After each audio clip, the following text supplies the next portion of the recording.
Just imagine कि एक दिन तुम सुबह उठते हो और तुम्हें तुम्हारे डेस्क पे एक नोटबुक मिलती है जिसके अंदर अब अजीबोगरीब इक्वेशंस लिखी है। अब तुम्हें नहीं पता कि वो किसने लिखी है, बट तुम क्यूरियस हो जाते हो और उनको डिकोड करने लगते हो और उनको डिकोड करके तुम एक टाइम मशीन क्रिएट कर देते हो जिसकी टेस्टिंग के लिए तुम पास्ट में जाते हो, बट कुछ वजह से तुम्हें फ्यूचर में वापस आना पड़ता है। बट गलती से वो नोटबुक वहां पीछे ही छूट जाती है पास्ट के अंदर, जो तुम्हारे यंगर सेल्फ को मिल जाती है। पर सवाल यहाँ पे जाता है कि उसी टाइम ट्रेवल की वजह से वो नोटबुक तुम्हें मिली और उसी नोटबुक से टाइम ट्रेवल क्रिएट हुआ, तो वो पहली शुरुआत में लिखी किसने और किसने किसको दी? देखो, इस सवाल को, इस कंफ्यूजन को कहते हैं दी बूटस्ट्रैप पैराडॉक्स। इस बूटस्ट्रैप पैराडॉक्स को नेटफ्लिक्स की डार्क ने काफी अच्छे तरीके से यूज किया था, यानी कि पूरी सीरीज इसी के ऊपर बेस्ड है। अब तुम्हें स्पॉइलर तो नहीं दूंगा, बट ये समझ लो कि इस सीरीज के अंदर माँ ही बेटी होती है और बेटी माँ होती है। अब तुम्हें इसके बारे में कभी नहीं सुना है तो आई एम श्योर कि तुमने एक और फेमस पैराडॉक्स है जो कभी ना कभी तुम्हें सुना ही होगा, जो कि है the grandfather paradox. Just imagine कि तुम अपनी जिंदगी से बहुत परेशान हो और तुम हर दिन अपने दादा को कोसते हो कि भाई यार उसने हाईवे के पास वाले जमीन क्यों बेची। एक दिन तुम्हें एक टाइम ट्रेवल मशीन मिलती है, जिस मशीन का यूज करके तुम अपने दादा को मारना चाहते हो। तुम पास में जाते हो, अपने दादा को मारने की कोशिश करते हो और मार भी देते हो। पर सवाल यहाँ पे ये आ जाता है कि जब तुमने दादा को मार दिया तो उससे ना तुम्हारा बाप पैदा हो ना ही तुम पैदा हुए, तो फिर दादा को मारा किसने? तो इसी सवाल को, इसी कंफ्यूजन कहते हैं द ग्रैंडफादर पैराडॉक्स। अब इस पैराडॉक्स का सॉल्यूशन तुम्हें एंड में बताऊंगा कि इसको यूनिवर्स कैसे प्रिवेंट कर सकती है, कैसे प्रिवेंट करती है। बट आज का इस वीडियो का सवाल है कि मैं तुम्हें सारी चीज बता क्यों रहा हूँ। देखो, मैं ये सारी चीज तुम्हें इसीलिए बता रहा हूँ क्योंकि आज हम डिस्कस करेंगे कि इतने टाइप से टाइम ट्रेवल कॉन्सेप्ट जो हमें मूवीज के अंदर दिखाएंगे। अब तुम्हें लीनियर टाइम ट्रेवल कॉन्सेप्ट तो पता ही है कि जो कि मोस्टली मूवीज में यूज करते हैं कि भाई पास्ट में कुछ भी चेंज करोगे तो फ्यूचर भी चेंज होगा।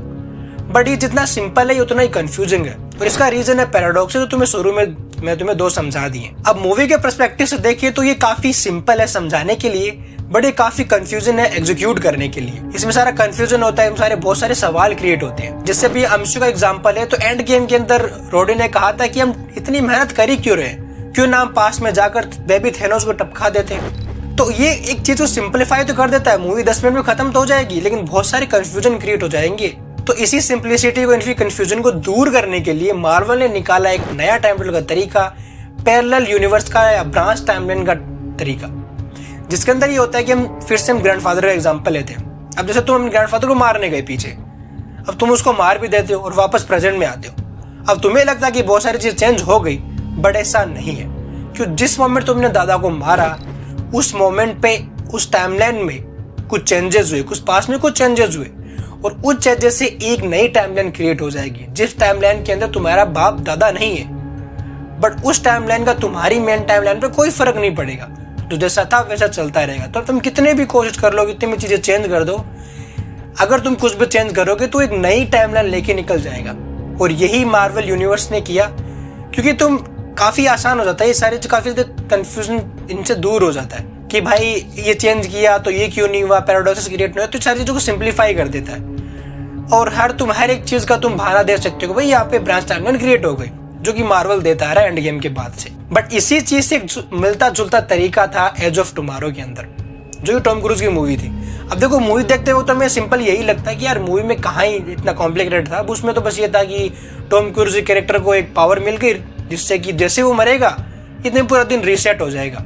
बट अगर मैं तुम्हें कहूँ ऐसा नहीं है तो देखो, तुम्हें समझाता हूँ। देखो, इसको समझाने के लिए अगर तुम्हें रिक एंड मोर्टी का एक एपिसोड याद है, जिसके अंदर मोर्टी को भी यही सारे चीज सिचुएशन से सामना करना पड़ता है, जहाँ पे उसके ग्रैंडपा ये बताते हैं कि जैसे तुम मरते हो तुम रीसेट होते हो, तो एक्चुअल में तुम रीसेट नहीं होते, बल्कि तुम एक तुम्हारे पैरेलल जो यूनिवर्सेस है तुम उसके अंदर टेलीपोर्ट हो जाते हो, जिस यूनिवर्स के अंदर दूसरा मोर्टी मर चुका है। वैसे टॉम क्रूज के साथ हुआ कि जैसे वो मरता है, वो अपने जो पास वाली जो पैरेलल जो यूनिवर्स है, जो उसकी तरह एकदम सेम टू सेम है, जहां पे दूसरा टॉम क्रूज मर चुका है, वो वहां पे टेलीपोर्ट हो जाता है। अब देखो, सुनने में बहुत सारा कंफ्यूजन है और बहुत सारी चीजें इससे बन जाती है, क्रिएट हो जाती है, तो इस चीज कभी मूवी के अंदर जिक्र ही नहीं हुआ और वहां पे सिंपली टाइम रीसेट वाला चीज दिखा दी। अब देखो, यहाँ पे तो आगे पैरेलल यूनिवर्स वाला। अब यहीं पर डीसी ने सोचा कि यार जब मार्वल ने डिफरेंट किया तो क्यों ना हम भी डिफरेंट करें, और डीसी ने द फ्लैश मूवी में इंट्रोड्यूस किया था या बताया था कि the butterfly time travel effect. अब देखो, बटरफ्लाई इफेक्ट क्या होता है? बटरफ्लाई इफेक्ट ये होता है कि पूरी यूनिवर्स, पूरी दुनिया की हर एक चीज किसी ना किसी तरीके से एक दूसरे से इंटरकनेक्टेड है। यानी कि अगर तुम कल कार या बाइक की वजह पैदल निकल जाओ तो चांसेस है कि तुम्हारे इस डिसीजन की वजह से वर्ल्ड वॉर भी हो सकता है। अब देखो ये कैसे होगा, ये सारी चीजें तो कभी इसके अंदर पूरी तरह से एक्सप्लेन नहीं है। इसका बस एक ही एक्सप्लेनेशन है कि हर एक चीज पूरी दुनिया में किसी ना किसी तरीके से इंटरकनेक्टेड है। अब देखो इसको हम दी फ्लैश मूवी से समझते हैं। तो हमारा जो बैरी एलन है, हमारा जो फ्लैश है, वो अपने मॉम की डेथ को प्रिवेंट करने के लिए और अपने डैड को जेल से बचाने के लिए वो पास्ट में जाता है। बट उससे काफी सारी चीजें बिगड़ जाती है, तो अपनी गलती को सुधारने के लिए वापस पास्ट में जाता है और अपनी मॉम की डेथ जो हुई थी वैसे ही होने देता है। बट वो एक चीज चेंज करता है, छोटी सी। वो जो टोमेटो केचप के कंटेनर होते हैं वो नीचे डेक में रखे होते हैं, वो उनको ऊपर रखता है ताकि जब उसका जो डैड है वो ऊपर से ले तो उसका चेहरा सीसीटीवी में आ जाए और अपना उसका जो डैड है वो जेल जाने से बच जाए। एक बहुत छोटी चीज है, कोई फर्क नहीं पड़ता, बट उससे एक बटरफ्लाई इफेक्ट क्रिएट होता है जिसकी वजह से फ्यूचर के अंदर बैटमैन ही चेंज हो जाता है। सिंपल बताऊं तो दी फ्लैश मूवी का टाइम ट्रेवल का कॉन्सेप्ट इस तरीके से काम करता है कि तुम पास्ट में जाकर कुछ भी चेंज करोगे, किसी मोमेंट कुछ भी चेंज करोगे तो उससे एक नया फ्यूचर तो बनेगा, बट वो एक नया पास्ट भी क्रिएट कर देगा। अब इसका कोई लॉजिकल आंसर तो नहीं है, बट एक सिंपल बताया गया कि ये बटरफ्लाई इफेक्ट की वजह से होता है। तो खैर अलग अलग मूवी में बहुत सारे टाइम ट्रेवल कॉन्सेप्ट दिखाए हैं, बट मेरे फेवरेट क्रिस्टोफर नोलन ने तो एक बड़ा ही अजीब तरीका दिखा दिया। उन्होंने टाइम ट्रेवल का कॉन्सेप्ट तो सेम रखा, बट उसको करने का तरीका बिल्कुल ही चेंज कर दिया।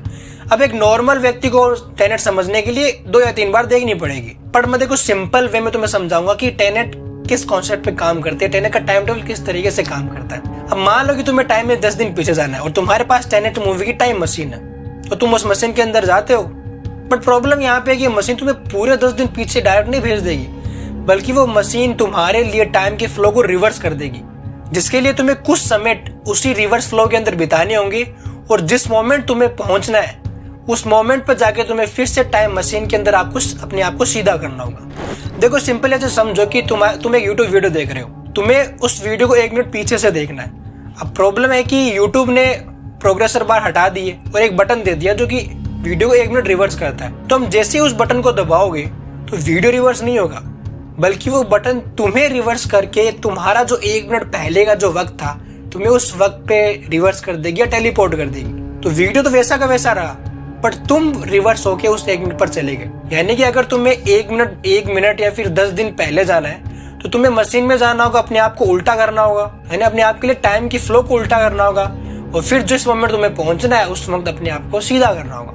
तो काफी ज्यादा कंफ्यूजिंग है, बट वो नोलन की मूवी क्या जो कंफ्यूजिंग ना हो। बट जैसे नोलन ने कहा कि don't try to understand it, just feel it. But अब यहाँ पे आता है कि शुरू में जो ग्रैंडफादर जो पैराडॉक्स था उसको कैसे प्रिवेंट करें, या यूनिवर्स कैसे प्रिवेंट करती है उस चीज को, क्योंकि अगर पैराडॉक्स क्रिएट हो गया तो यूनिवर्स कोलैप्स हो जाएगी।